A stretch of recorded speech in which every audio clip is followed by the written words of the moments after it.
Okay, hello everybody. What is going on, my friends? Welcome to the first of two straight days of E3 coverage. The schedule for the next couple of days is going to be pretty weird. Admittedly, things are going to be different around here than the usual.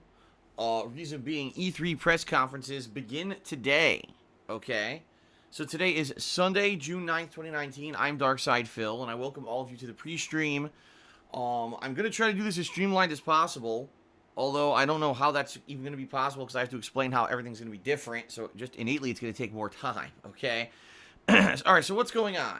Today, E3 major press conferences begin. E3 actually doesn't start till Tuesday, but the major press conferences always happen 1 to 2 days before the show starts, okay? So today we've got Microsoft and Bethesda. Tomorrow we've got Ubisoft and Square Enix, okay? And the way I'm going to do it is right now, after this pre-stream ends, I'm going to be doing a mini gameplay stream. So at least I get to play some kind of a game today. It's going to be MLB The Show 19 for about an hour or so, where we're just going to hang out and chill. It's not going to be a serious gameplay stream. It's going to be more about us just talking, hanging out, interacting for about an hour to kill some time until the Microsoft press conference starts at 1 p.m. Pacific time. That's about roughly a little over than 2 hours after right now, okay? And what we're going to do is I'm going to host that press conference right here on my channel on Twitch so that you're going to be able to sit here and watch that show with me live, and we're all going to have chat interactions. I'm going to be taking copious notes about these press conferences as I watch them, all right? Then immediately following the conclusion of the Microsoft press conference, which I'm assuming is going to be at least 90 minutes to 2 hours long because Microsoft usually is one of the longer ones, then I'm going to immediately go live with my recap and reaction stream where I'm going to be telling you, about everything they talked about in summary and also telling you my personal thoughts about each thing that we saw, okay? Then I'm going to be taking a short break, more than likely only about an hour because there's not going to be a lot of time. I'm going to run downstairs and eat something quickly. And then I'm going to be back up here for 5:30 p.m. Pacific time is the Bethesda press conference. So again, I'm going to be hosting that right here on my channel on Twitch. And we can all watch it together and talk in the stream chat. And then, afterwards, immediately following that, I will go live again to do my recap reactions video. So, all in all, today's going to be a full-on day. It's just that we're going to be watching a lot of stuff together first before I go live with my reactions and everything, okay? It's going to be a very busy day. E3 days go by in the blink of an eye. Like, seriously, every time I cover E3, days just fly by, okay? So that's going to be today. Tomorrow, we're doing the same exact thing, only instead of MLB in the morning, I'm going to be doing a little bit of Minecraft chill streaming. Then it's going to be the Ubisoft press conference at 1 p.m., and immediately following that, it'll be my recap reactions, then a break, and then at 6 p.m., it's going to be Square Enix, which a lot of people are expecting to be one of the biggest, if not the biggest, press conference of the whole show because they got some big bombshell games to talk about this year. Okay. Okay. But then we're going to be watching the Square Enix, and I'll be doing my recap reactions after that. So 2 days where the schedule is going to be kind of weird, admittedly, because of E3 coverage. All right.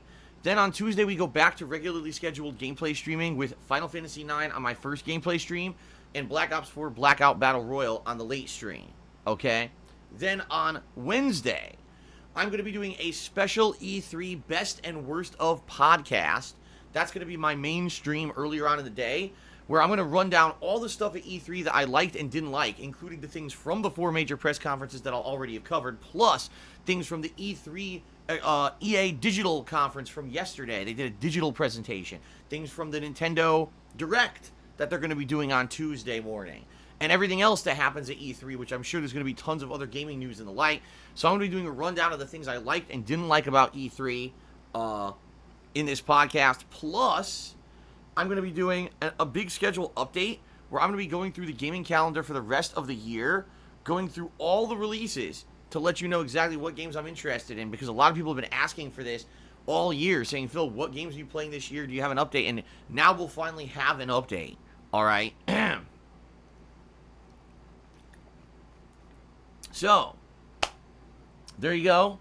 that's what's going on for the next few days, guys. That's literally going to take us till Wednesday. And Wednesday night, by the way, I'm going to be doing more Phoenix Wright Trials and Tribulations on the late stream.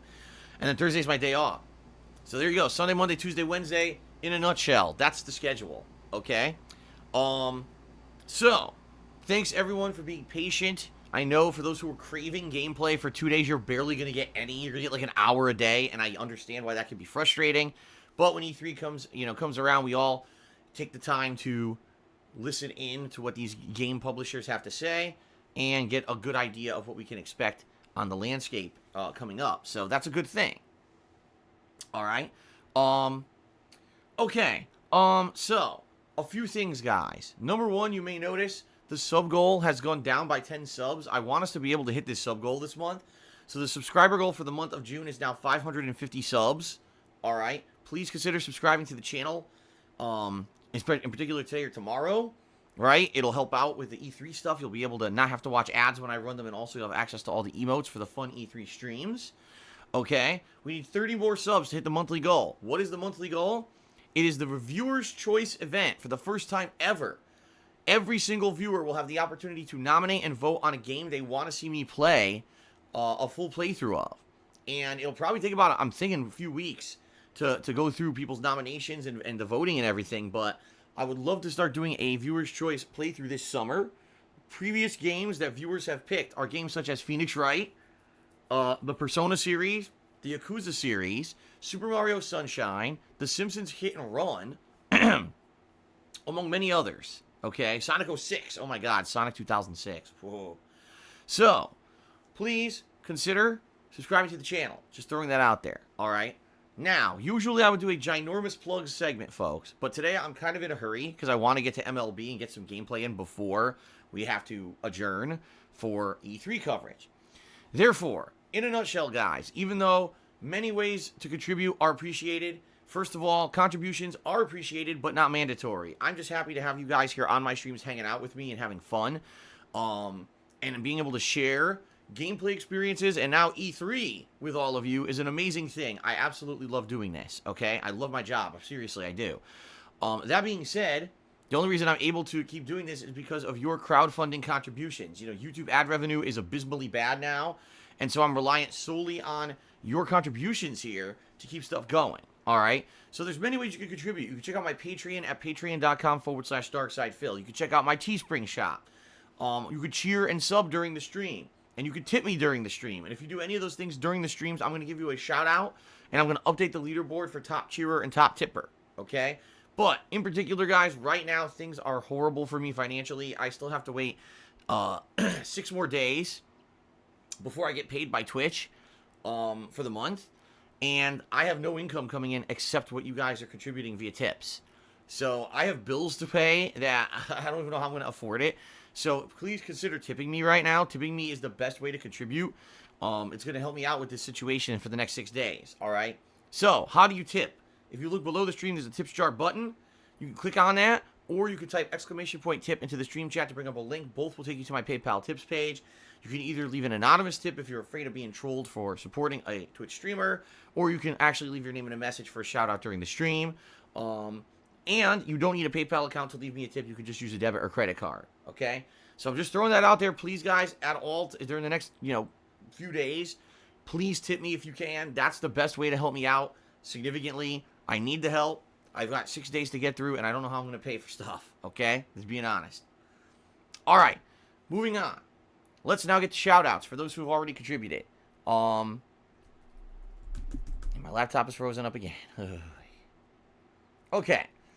So, we start off with TTV, excuse me, I screwed up that. We're going to get to that in a second. Your boy Thump resubscribed overnight for 22 months. Thank you, your boy Thump. And Maya the Bees resubscribed for 2 months, 10 months total overnight. And said, almost a year. It's been a very fun 10 months. Thanks for the entertainment. Thank you, Maya the Bees, for the resub and the support. All right, so TTV Noble resubscribed for 27 months. Thank you very much, TTV Noble, for the resub. Pragmatic Tactician cheered and said, shout out to Alice for getting a shiny Pokemon. Well, congratulations to Alice. Redheaded Punk cheers. So shout out to the boy. Oh my god. I think he basically is telling a spoiler about an anime, and I don't want to tell a spoiler, so I'm not going to read this. So apologies, but thank you for the cheer. I want to make sure I'm not spoiling something on my stream chat. Sorry. Uzi Go Hard did a 50-bit cheers. What game are you most excited for? I'm not. I don't approach E3 like that. I approach it with an open mind because a lot of the times when you watch E3 coverage, it ends up being a game you never expected that comes out of nowhere that actually ends up being the highlight for you. This has happened to me many times over the years while covering E3, and I don't get overly hyped for one thing or another anymore. So I don't really have one game I'm looking forward to. I'm just looking back and, looking to enjoy myself, okay? Lego Mario did a 100-bit cheer and says, do you ever wonder what happened to old viewers and contributors that you don't hear from anymore? In some of your older videos, you're giving shout outs to people we never hear from again. Therefore, you're on your streams during that time frame. Listen, that's the nature of streaming, actually, is that you get regulars and then they move on to other stuff.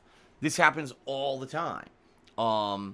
In my entirety of my time being a content creator, I've seen this happen even on just when I was a YouTube content creator. I'd have regulars who would be a part of my content, whether it was they would just comment on videos, or they would contribute on the forums, or they would tweet me, or they would ask me questions for shows like Ask the King, etc., and then they move on and do other stuff. That's just part of life. People get busy, they move on, they do other things, they lose interest. The bottom line is, how long can you watch a certain content creator and still be interested? Some people have watched me since the beginning. Some people have only watched me for a couple days. Some people have watched me for a few years or a few months, and they move on, and that's okay. There's always a revolving door of people who can come in and watch, and that's the advantage of being a content creator that's free to watch. It's not like you have to pay to watch my content. Since it's free, you always get that revolving mechanic of people always come in just to poke their heads in and see what's going on, and they may become a new fan. Same thing, people might just say, okay, I'm tired of this, I'm going to do something else. It always happens, okay? So, that's the nature of this kind of content creation, all right? Redhead Punk cheered. He says, it's just me and my gang. Okay, whatever. Pragmatic Tactician cheered. He said, do you consider yourself more realistic and analytical or more idealist? Definitely realistic and analytical. I'm not much of an idealist at all. I'm a very skeptical person. I basically don't believe a lot of the bullshit and hype behind marketing. So even though you'd like to hear that this is the best game ever, I don't believe it. I don't believe in that ideal. I believe that it's skeptical. It's a marketing ploy. I'm very analytical. When I do game reviews, when I do E3 coverage, etc., I'm always analyzing, comparing. You know what I mean? I'm not one of these lofty people who have these these high idealistic beliefs that the game, game's gonna bring us to the next generation of entertainment. Blah blah blah. Yeah. Right. At the same time, I absolutely love video games. So definitely analytical. All right, Kate is cheered and says, "Happy Sunday, happy E3." Also, I wanted to say I'm now a married woman. Got married on Friday. Cheers to married life. Congrats, Kate. I myself am a recently married man, early April. So congratulations. Welcome to the married life. Very nice. Right? Okay. Grayside Will cheered and said something I can't say it in another language, but thank you for the cheer. The amazing Squid Lady cheered and said, I'm bawling so hard like the mayor's Mustang. By the way, the Mustang is a V6. I don't know what the hell that means, but thank you, amazing Squid Lady. Lego Mario cheered and said, during last week's pre-stream, you mentioned summer blockbusters you and Kat would like to see.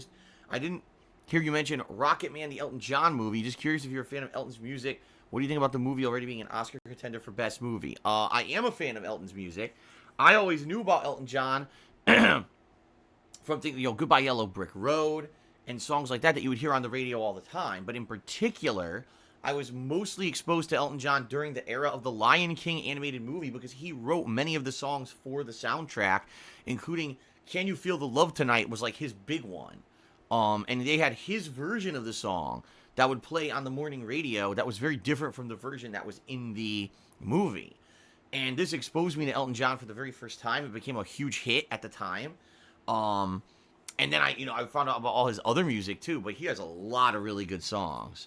And this is a guy that over the years changed himself. He was a very eccentric guy, an outgoing character, who became popular really for his wild appearances and things, but also the fact that his music was just amazing at the same time. It wasn't just about him making a scene with eccentricities. He was actually an amazing performer and musician. So, and by the way, I say he still is.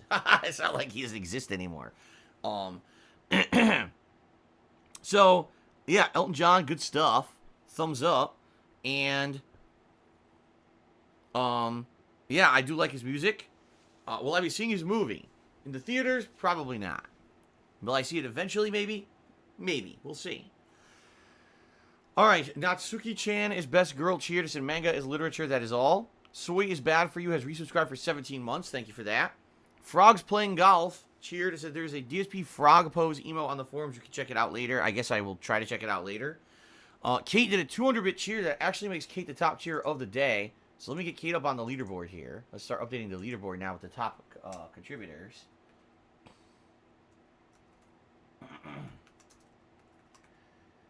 And Kate says, I wonder what Bethesda will have in store since Fallout 76 was a flop and Rage 2 was meh. Yeah, I mean, basically, they've got to totally do new stuff. And I think definitely Doom is going to take a giant priority. I almost guarantee they're still going to talk about Elder Scrolls Online. They're still going to talk about Fallout 76. Stuff that's been there, done that. You know what I mean? They always waste time on that shit. Also, I'm wondering if they're going to have a new mobile game. Because remember, Elder Scrolls Blades finally came out just like 2 months ago. And it's pretty underwhelming for people who've played it, including Cats played it. A lot of people say it's not a very great game. It relies too much on microtransactions, and the controls are actually kind of meh because it's a touchscreen game. It's kind of hard to control. So I wonder if they're going to announce anything new for that. But outside of that, you know, will we have any idea about Elder Scrolls, the new Elder Scrolls? Probably not. We know it's in development, but we have had no concrete information about it at all. Maybe they'll blow us away with a ton of information, or maybe there'll be nothing. I don't know. But outside of Doom, and of course Wolfenstein Youngblood, the next Wolfenstein game coming out this summer that's a co-op game, I have no idea what they're really going to be presenting. So I just kind of shrug. I don't know. I guess we're going to see today firsthand what they have to present. Because some years Bethesda blows it out of the water, and some years they don't. You know, remember the year when they announced Fallout 4 and everything? Like, that year was insane. That was, like, the best year ever for, like, a press conference. They just destroyed. But that was a long time ago. And since then, they've kind of, you know, not had great years. So I guess we'll see. Okay? Darkside Johnson has tipped me $3. Thank you very much, Darkside Johnson. That's the biggest tip of the day so far. Let's get you up on the leaderboard.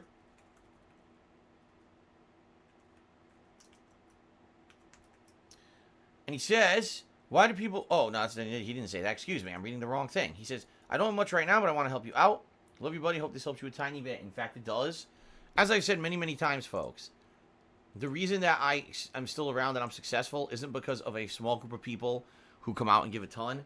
It's because, you know, I've got a wide viewer base of age, you know, different demographics, different ages, different places around the world, and they give a little, and it adds up, and that's why I'm still here. That's why I've stood the test of time, why I've been doing this for 11 years and I'm still going. Okay, so thank you for that. Thank you for every little bit. Transsexual Alien SJW tipped me $2. Says, why do people get very angry at you for criticizing Troy Baker for wearing a scarf indoors? Because they're silly. Because first of all, it was never a serious thing. It's just a little nitpicky, silly thing that I do to poke fun at a voice actor. And it's the same reason I do it with Chris Jericho and other people who do that. It's like, wow, what an overly pretentious guy. He thinks he's like a movie star. And he wears scarves indoors. And he wears sunglasses indoors. You know what I mean? He's so about himself and wrapped up in himself and his style. That's the kind of... I take a jab at him. It's silly. It's not meant to insult the fucking guy at all. In any means. But people take it that way because they want to cause drama. You know about drama. I'm pretty sure you know what drama is, right? So there you go. Lego Mario did 100-bit cheers. Any more ideas for chill stream games? I love you try Lego World. Well, right now we've got a lot of chill stream games going on. We do, okay? And, you know, moving forward, I do get the feeling that some games finally are going to kind of fizzle out for chill stream. Like, how long, realistically, am I going to be playing MLB The Show?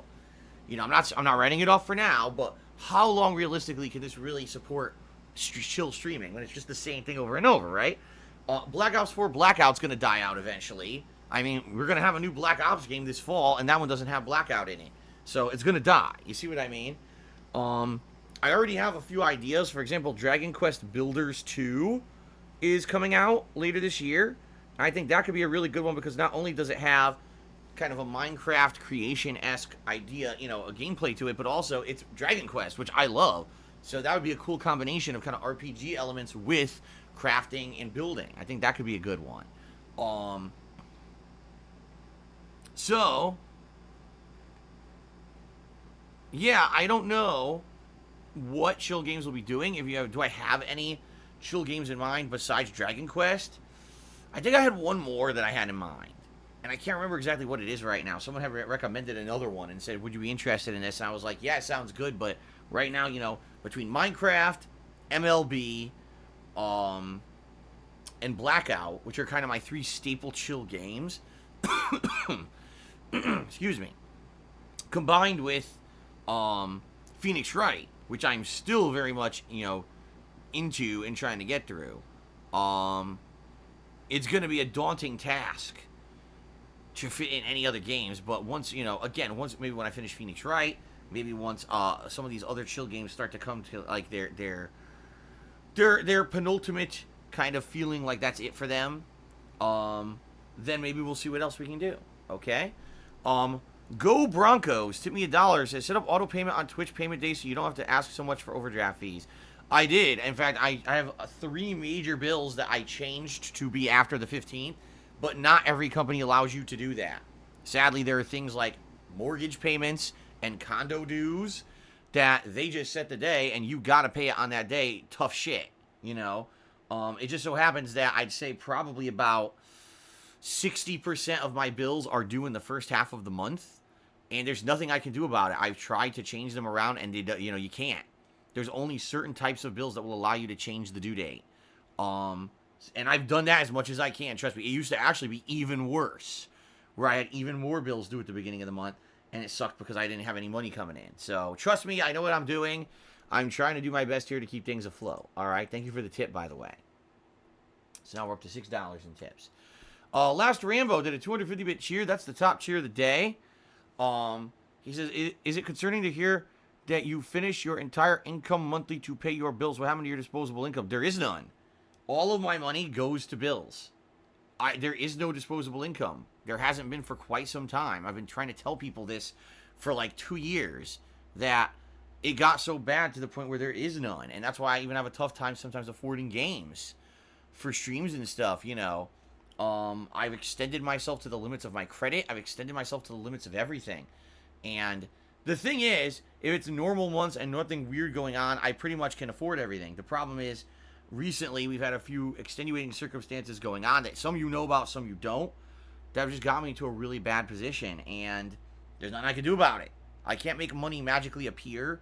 I've been trying to sell my collectibles, and a lot of people contact me, and I give them information, and then they never contact me again. You know, and it's like frustrating. I've got stuff that I know I could do to sell, that I could help out, and no one's interested. And I'm at my wit's end, but that's it. That's all I can do is just stay the course and hope things get better. You know, over time, things will get paid down. You know, mortgages will get paid down, loans will get paid off, etc. So eventually things will get better. It's about sticking in there long enough and hanging in there long enough to get to that point. So, okay. So Last Rambo is the top cheerer. Let's go ahead and get it. And by the way, and that's with me working as much as I do, too. Can you imagine? Because a lot of people are like, oh, Phil, when you're so stressed out, you should take more time off. I'm like, I can barely pay anything working as much as I do. Can you imagine if I didn't work? Or I worked less? Or, go get another job. So go get another job that pays less than streaming and think that's going to fix my problems. Okay, dude. Timbo Slice Cheers, I think you should go back to PUBG. The game runs so much better now than it did a year ago. There's 3 pretty good maps. It would be a nice break from Blackout. Let me put it this way. I own PUBG on Xbox One. So maybe when Blackout fizzles out, because Blackout will fizzle out once the new Modern Warfare comes out this fall, right? Maybe I'll give it a shot. I don't foresee myself playing it for any extended period of time. I've played so much better Battle Royale that playing PUBG is going to be such a fucking major step backward that I'm probably not going to like it. Okay, I'm just being honest, but I may give it a shot anyway, but we'll see. Okay. CM Fool tipped me $1. Says I got an idea for a chill game, Final Fantasy VIII. He wants me to play it because I hate it. I hate Final Fantasy VIII. It's my most hated Final Fantasy of all time. and for some reason he wants me to play it. No. Lego Mario Cheered says, since you aren't seeing Toy Story 4 in theaters, you should at least give PS1 Classic Toy Story 2 a try. It was a great game for my childhood and also difficult. Thank you for the suggestion, Lego Mario. All right, one final thing before we get started with chill streaming, because we're going to try to play for a little bit over an hour here of MLB before we adjourn to switch over to the Microsoft conference. I want to give a shout out to the top cheerers of the week. Today is Sunday, and traditionally what happens is overnight on Sunday, Twitch resets the cheering leaderboard. So it's the last hurrah for these cheerers to get extra recognition for their cheers. It's also the last day of the week for you to cheer and get up on this leaderboard, okay? So, top cheerers of the week. In 10th place, Timbo Slice. In 9th place, Mr. Papavera. 8th place goes to Gunjack 007, Vote Communist, and Bill Nye the Chili Guy, who all triple tied. In 5th place, Almighty Turban. 4th place goes to K. Diaz. 3rd place, Vote Democrat. 2nd place, Big Boy Abides. And 1st place, Nihilistic Goldfish. Okay? Alright. Thank you guys very much for your support. We're now going to get started with some chill MLB.